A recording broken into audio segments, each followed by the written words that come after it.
Good morning all of you. Good morning learner. हम देख रहे हैं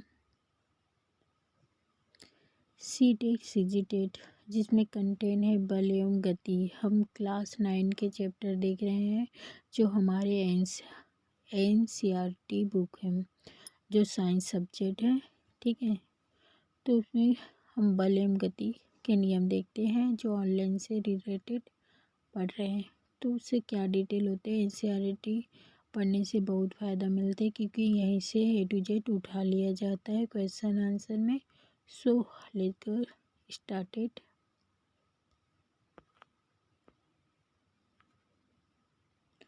हमारे बल एवं गति के नियम, जिसे हम बल के प्रभाव पढ़ेंगे, बल के टाइप, न्यूटन के नियम, संवेग संरक्षण का सिद्धांत आदि के बारे में पढ़ेंगे। ठीक, बल के नियम पढ़ेंगे। बल क्या है? यह किसी भी कार्य को करने में मदद करते हैं। किसी कार्य को करने के लिए या तो हमें वस्तु को खींचनी पड़ती है या धक्का देनी पड़ती है। ऐसे खींचने या धकेलने के लिए ही बल या फोर्स लगते हैं ना। किसी भी कार्य करने के लिए हमें मदद, हेल्प मिलती है। उस कार्य करने के लिए खींचने पड़ते हैं या धक्का देना पड़ता है। इसका एग्जाम्पल देखते हैं। फॉर एग्जाम्पल, अगर दरवाजे को खोलने के लिए हम क्या करते हैं, पुशअप करते हैं ना, उसको आगे की ओर या पीछे की ओर धक्का देते हैं। आगे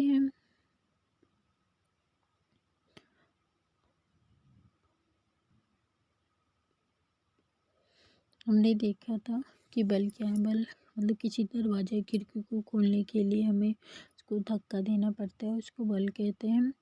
बल का प्रभाव देखते हैं। बल किसी स्थिर वस्तु को गतिशील करते हैं, राइट। इसका एग्जाम्पल है, फुटबॉल को हम पैर से धक्का मारने से वहाँ गतिशील हो जाता है क्योंकि वह स्थिर अवस्था में, उसको हम पैर से पुशअप करते हैं तो गतिशील अवस्था में हो जाते हैं। बल किसी गतिशील वस्तु को स्थिर कर देते हैं। ठीक है, जैसे गाड़ियों में ब्रेक लगाने से गाड़ी रुक जाती है। बल किसी गतिशील वस्तु की दिशा को चेंज कर देते हैं, बदल देते हैं। फॉर एग्जाम्पल, और साइकिल के पैडल पर बल लगाने से उसकी दिशा बदल जाती है। इसी प्रकार कार का स्टीयरिंग है, घुमाने से उसका दिशा बदल जाते हैं। बल किसी गतिशील वस्तु के वेग में चेंज कर देते हैं। फॉर एग्जाम्पल, त्वरण, जो त्वरित करने से किसी वाहन के वेग को बढ़ाया जाते हैं। ठीक है, यदि उसमें त्वरित कर रहे हैं तो उसके वाहन के वेग को बढ़ाया जाता है और उसमें ब्रेक लगाने से इसके वेग को कम किया जाता है। ठीक है, ब्रेक लगाने से उसके वेग को कम किया जाता है। बल किसी वस्तु की जो आकृति, साइज में चेंज कर सकते हैं। मतलब बल उसके जो आकृति है, उसके शेप है, उसके आकार है, उसमें चेंज कर सकते हैं। जैसे हथौड़े मारने से किसी भी पत्थर के कई टुकड़े किया जा सकते हैं, कई शेप में उसको डेवलप कर सकते हैं। अब देखते हैं बल के टाइप, बल के प्रकार। बल दो प्रकार के होते हैं, एक संतुलित बल, एक असंतुलित बल। संतुलित बल क्या है? संतुलित बल उसे कहते हैं जो एक दूसरे को निष्प्रभावित करते हैं और अपनी जो परिमाण या नेट या रिजल्ट बल क्या होता है उसका शून्य होते हैं।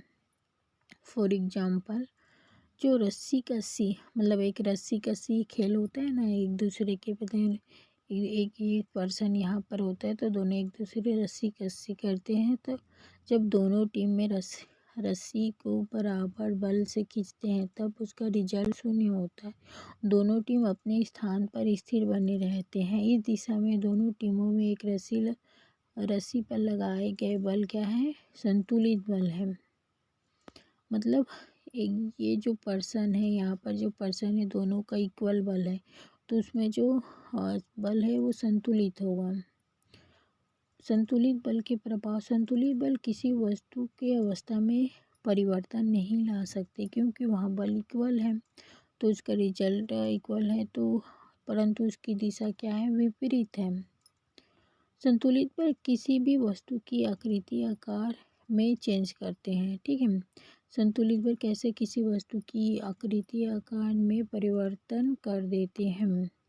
असंतुलित बल क्या होता है? असंतुलित बल जब किसी वस्तु पर लगने अनेक बलों का परिणामी रिजल्ट बल शून्य नहीं होता है तो उस बल को असंतुलित बल कहते हैं। लेकिन संतुलित बल ये होता है कि उसके रिजल्ट शून्य होते हैं लेकिन इसका रिजल्ट शून्य नहीं होते, इसलिए इसको असंतुलित बल कहते हैं। असंतुलित बल का प्रभाव देखते हैं।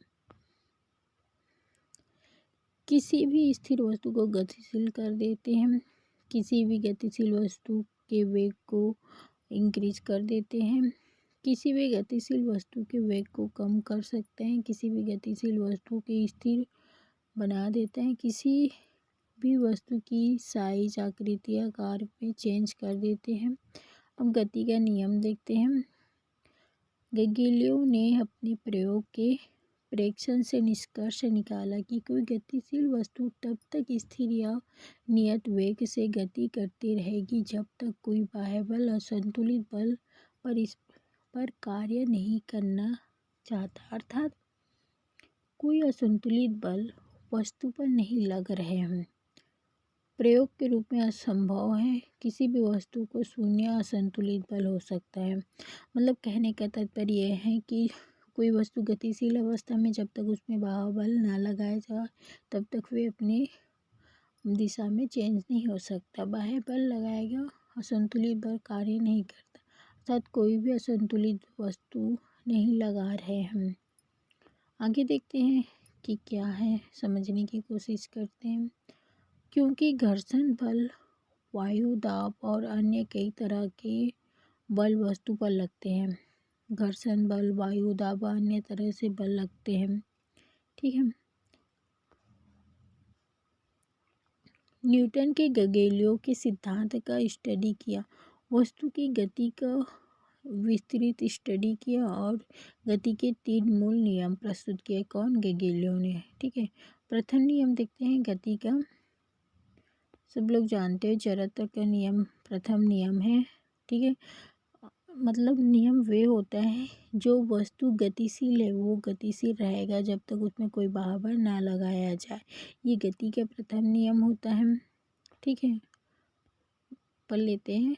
गति के प्रथम नियम के अनुसार यदि कोई वस्तु अपनी स्थिर अवस्था में या सरल रेखाओं में एक समान गति की अवस्था में तो वहाँ उसी अवस्था में रहेगी जब तक उसमें कोई बाह्य बल कार्य न करे। यह नियम जड़त्व का नियम या गैलीलियो का नियम भी कहलाते हैं।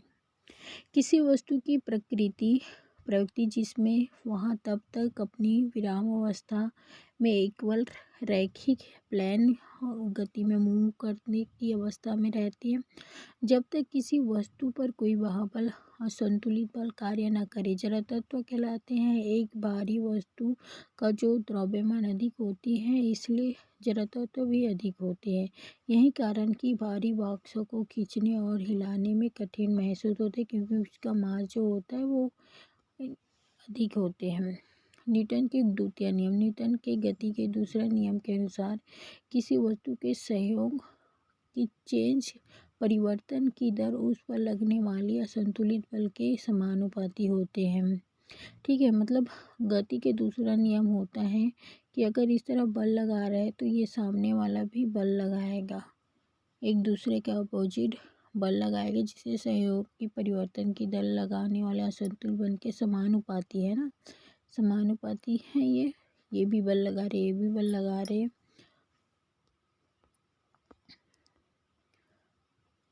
किसी वस्तु पर लगाए गए बल उसके उत्पन्न त्वरण या वस्तु के मास के गुणनफल के समानुपाती होते हैं।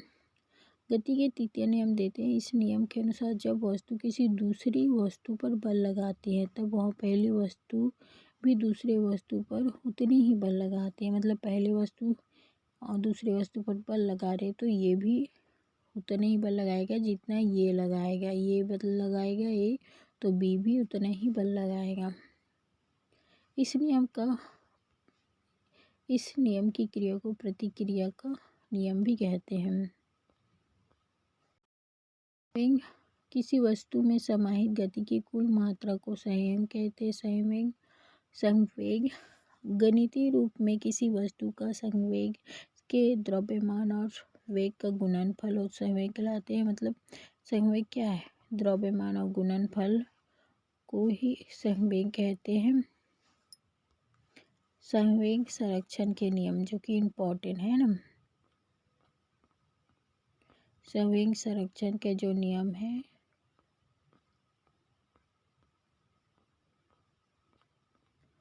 तो स्लाइड ऊपर चले गए थे, जल्दी देखते हैं। यदि किसी समूह में वस्तु एक दूसरे पर बल लगा रही है अर्थात पारस्परिक क्रिया कर रही है तो पारस्परिक क्रिया के पहले या पारस्परिक क्रिया के बाद उन कुल संवेग संरक्षण रहते हैं जब उस पर कोई बाह्य बल ना लगे। इसे संवेग संरक्षण का नियम कहते हैं।